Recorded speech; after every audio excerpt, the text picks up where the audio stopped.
If you understand the rules of football and you look at quote unquote the cheat codes, then you'll see what's going on. When you're learning about anything in life, it's 80%. I didn't understand what was going on or how I got to be successful. And also,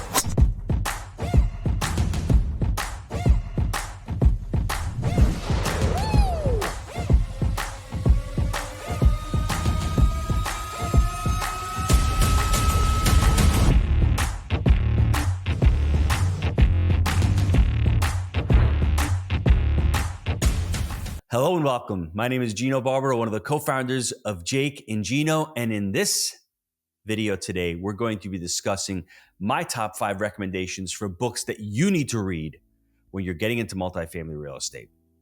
Now, for me, I don't want to jump into books about multifamily. Wherever you are in your journey, I think you need to lay the foundation. You need to understand mindset. You need to understand psychology. You need to understand personal development. These are all things that you need because when you get into multifamily, it's a different game. All of your, as we say in life coaching, your gremlins, those voices in your head start popping up and start saying to you, are you good enough? Are you smart enough? You need money to make money. Where are you going to get the money? Are you sure you're going to get into multifamily? Only rich people own these buildings? Great. Remember, I've heard it and I truly believe this. When you're learning about anything in life, it's 80% psychological. That's why these books are going to really lay the foundation. And it's 20% mechanical. I'm going to give you the psychological, and then I'm going to end up giving you a few more books that really helped me from the mechanical aspect. Now, the first one, I love this book because it's so simple. And investing and creating wealth really are simple topics. They're really simple to understand. They're not complicated. They're not easy, but they're simple. The Richest Man in Babylon by George S. Clason. We've written ebooks on it. I've made sure that all of my kids have read the book. Arcad, he wanted to figure out in The Richest Man in Babylon, and by the way, it's a parable, so it's an easy read. Probably knock it out in 2 days.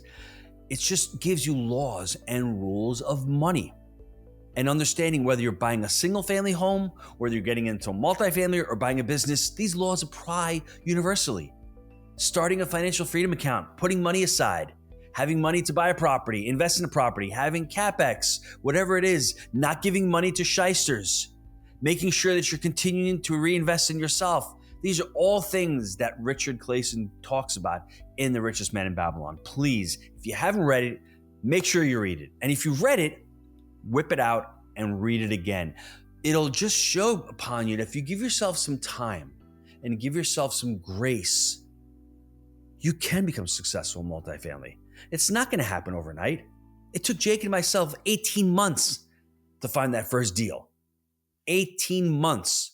So if you start in January of 2026, let's say, you're talking June of 2027. That's a lot of staying power. And there's various reasons why it took us that long. We weren't educated. We didn't have any kind of understanding of the market. We were just starting out. We had no credibility. It was a crappy market cycle. Whatever it was, it took us a long time and we didn't have the foundation.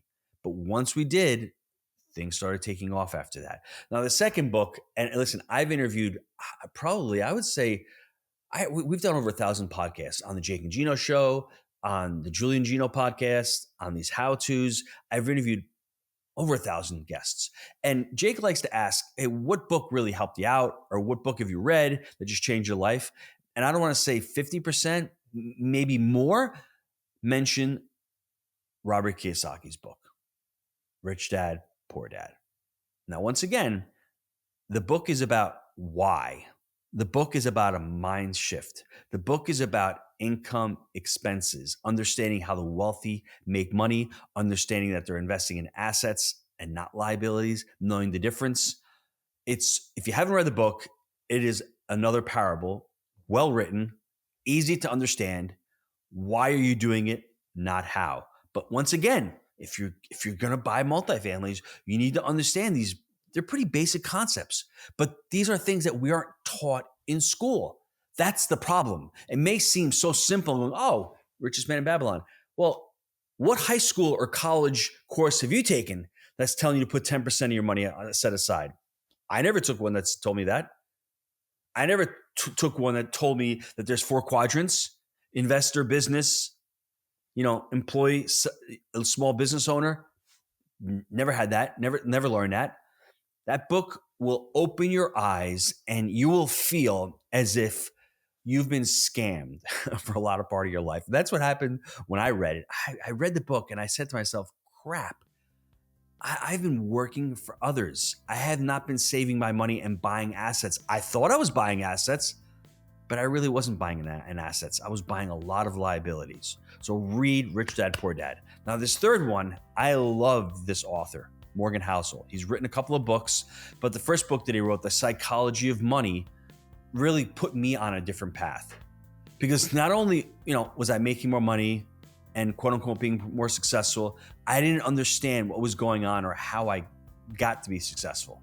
And also why I love multifamily and why some people excel at it and some people don't. And what Morgan talks about in the book, he talks about the relationship that you have with money. And I coincidentally ended up writing a book called Happy Money, Happy Family, Happy Legacy. If you want a copy, email me, gino@jakeandgino.com, and I'll send you out a copy. We interviewed a gentleman named Ken Honda.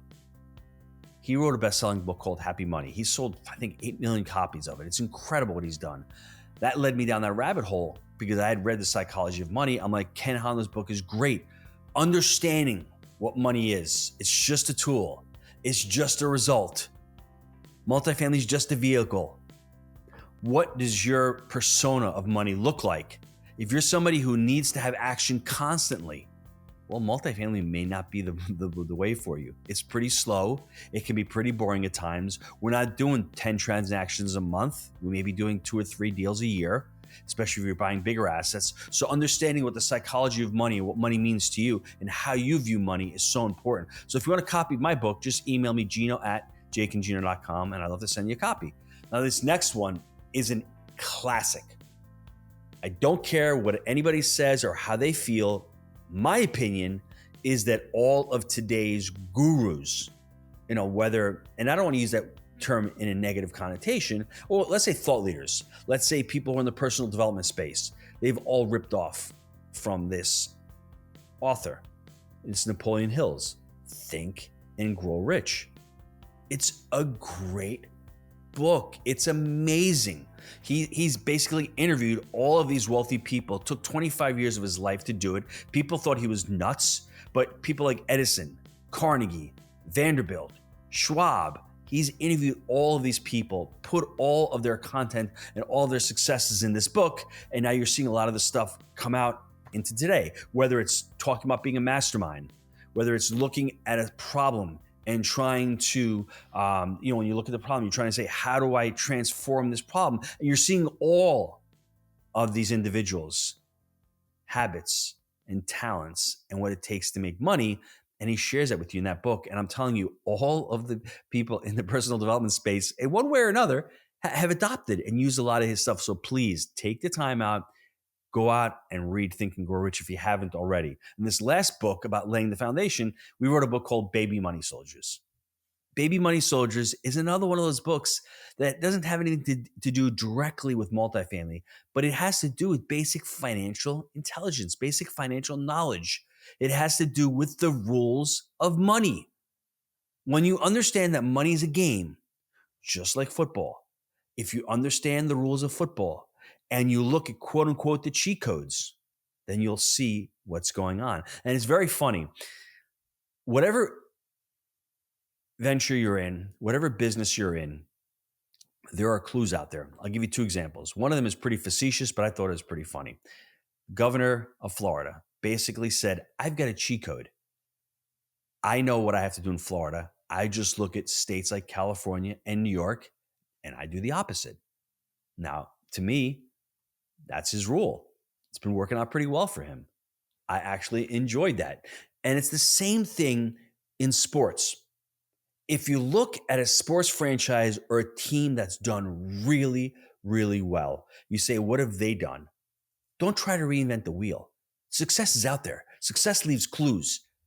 These sports, these teams, there are certain rules in these games that you understand. You look at the Patriots. For all those years, they had a great quarterback. They had a certain system that you implement and you plug and play. Same kind of thing. It's the same thing with money. Once you understand the rules of money, and I sort of lied to you because this first book is truly not real estate specific.